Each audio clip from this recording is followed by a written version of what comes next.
Singapore is to invest 25 billion Singapore dollars in research, innovation and enterprise over the next 5 years to future-proof the country against crises like COVID-19. And that's about 1% of its GDP each year and $6 billion more than the previous budget.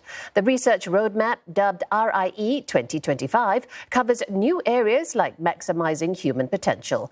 It also sets aside more funding to respond to post-pandemic developments. Melissa Goh has more. Singapore is still in the midst of a battle against COVID-19, but it's already preparing to tackle future health crises. It'll build capabilities in diagnostics and vaccines as part of a 5-year research roadmap. This focuses on 4 key areas of national relevance, including health. It also sets aside 3.75 billion Singapore dollars in funding, or 15% of the RIE 2025 budget, to respond to new priorities and future needs. That's up from $2.5 billion previously.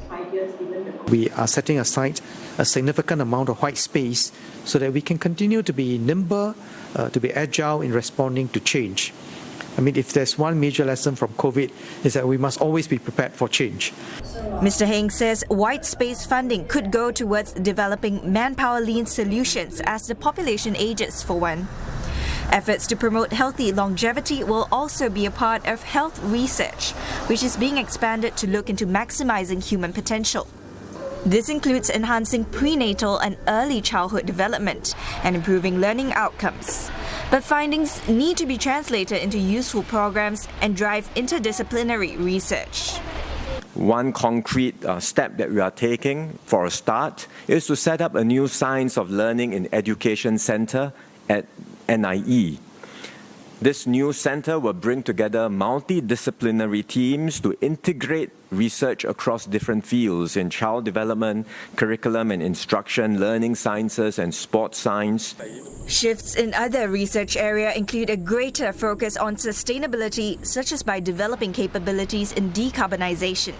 Singapore is also looking at strengthening supply chains and air and maritime connectivity using new solutions like blockchain and automation.